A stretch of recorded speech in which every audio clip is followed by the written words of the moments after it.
ನಮಸ್ಕಾರ ವೀಕ್ಷಕರೇ, tech in agriculture ಚಾನಲ್ಗೆ ಸ್ವಾಗತ. ಕಂಟೆಂಟ್ ಇಷ್ಟ ಆದರೆ ಚಾನಲ್ ಅನ್ನು ಸಬ್ಸ್ಕ್ರೈಬ್ ಮಾಡಿ, ಹಾಗೆ ವಿಡಿಯೋಗಳನ್ನು ಲೈಕ್ ಮಾಡೋದನ್ನ ಮರಿಬೇಡಿ. ಈ ಸಂಚಿಕೆಯಲ್ಲಿ ಡಿಎಪಿ ಗೊಬ್ಬರದ ಬಗ್ಗೆ ತಿಳಿಯೋಣ. ಡಿಎಪಿ ಗೊಬ್ಬರ ಎಲ್ರಿಗೂ ಸಹ ಚಿರಪರಿಚಿತವಾಗಿರುವಂತಹ ಗೊಬ್ಬರ ಆಗಿರುತ್ತೆ. ಡಿಎಪಿ ಅಂತ ಅಂದ್ರೆ ಡೈ ಅಮೋನಿಯಂ ಫಾಸ್ಫೇಟ್ ಅಂತ. ಇದು ರಂಜಕ ಪೂರೈಸುವಂತಹ ಮುಖ್ಯ ಗೊಬ್ಬರ ಆಗಿರುತ್ತೆ. ಡಿಎಪಿ ಗೊಬ್ಬರದಲ್ಲಿ 46% ರಂಜಕ ಮತ್ತು 18% ಸಾರಜನಕ ಪೋಷಕಾಂಶಗಳಿರ್ತವೆ. ಅಂದರೆ 100 kg ಡಿಎಪಿ ಗೊಬ್ಬರದಲ್ಲಿ 46 kg ರಂಜಕ ಮತ್ತು 18 kg ಸಾರಜನಕ ಇರುತ್ತೆ ಅಂತ.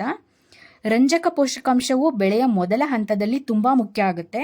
ಯಾಕಂತ ಅಂದರೆ ರಂಜಕ ಸಸ್ಯಗಳ ಬೇರುಗಳ ಬೆಳವಣಿಗೆಗೆ ತುಂಬ ಅವಶ್ಯಕ ಆಗಿರುತ್ತೆ ಮತ್ತು ಸಾರಜನಕ ಎಲೆ ಮತ್ತು ರೆಂಬೆಗಳ ಬೆಳವಣಿಗೆಗೆ ತುಂಬ ಪ್ರಮುಖವಾದಂತಹ ಪೋಷಕಾಂಶ ಆಗಿರುತ್ತೆ.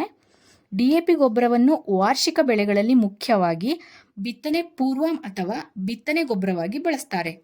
ಬಹುವಾರ್ಷಿಕ ಬೆಳೆಗಳಲ್ಲಿ ನಾಟಿಯ ನಂತರವೂ ಸಹ ಇದನ್ನು ಬಳಸಬಹುದಾಗಿದೆ.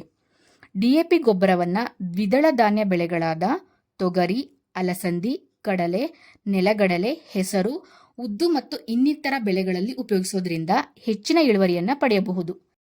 ಶಿಫಾರಸ್ಸಿಗಿಂತ ಅಧಿಕವಾಗಿ ಡಿಎಪಿ ಗೊಬ್ಬರವನ್ನು ಬಳಸಿದ್ರೆ ಇದು ಸಸ್ಯದ ಮೊಳಕೆಗೆ ಹಾನಿಯನ್ನ ಮಾಡುತ್ತೆ.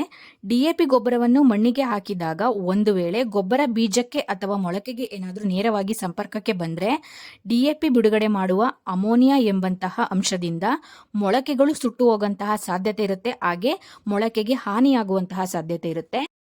ಡಿಎಪಿ ಗೊಬ್ಬರವನ್ನು ಮಣ್ಣಿಗೆ ಹಾಕುವ ಮುನ್ನ ಮಣ್ಣಿನ ರಸಸಾರ ಅಂದರೆ pH 6ರಿಂದ 7 ಇರುವಂತೆ ನೋಡ್ಕೊಳ್ಬೇಕಾಗುತ್ತೆ.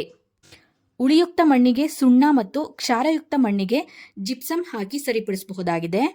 ಇದನ್ನು ಬಿತ್ತನೆಗೆ 30ರಿಂದ 40 ದಿನ ಮುನ್ನ ಹಾಕಬೇಕಾಗುತ್ತೆ.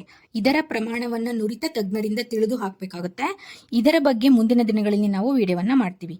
ರಂಜಕ ಪೋಷಕಾಂಶದ ಮುಖ್ಯ ಗುಣ ಏನಪ್ಪಾ ಅಂತ ಅಂದ್ರೆ ಇದು ಗಿಡಗಳಿಗೆ ನಿಧಾನವಾಗಿ ಸಿಗ್ತಾ ಹೋಗುತ್ತೆ. ಇದು ಮಣ್ಣಿನಲ್ಲಿ ಹೆಚ್ಚಾಗಿ ಸ್ಥಿರವಾಗಿರುತ್ತೆ.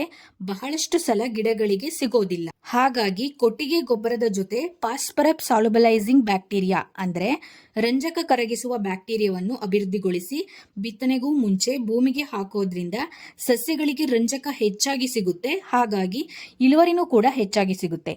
ರೈತರೇ ಕೊಟ್ಟಿಗೆ ಗೊಬ್ಬರ ಹಾಕುವಂತಹದ್ದು ತುಂಬಾ ಮುಖ್ಯ ಆಗುತ್ತೆ. ಬರೀ ರಾಸಾಯನಿಕ ಗೊಬ್ಬರದ ಮೇಲೇನೆ ಡಿಪೆಂಡ್ ಆಗಬೇಡಿ. ನಮ್ಮ ಮುಂದಿನ ಸಂಚಿಕೆಯಲ್ಲಿ ಕೊಟ್ಟಿಗೆ ಗೊಬ್ಬರವನ್ನು ಉಪಯೋಗಿಸೋದ್ರ ಬಗ್ಗೆ ಮತ್ತು ಅದರ ಮಹತ್ವದ ಬಗ್ಗೆ ವಿಡಿಯೋವನ್ನು ಮಾಡ್ತೀವಿ.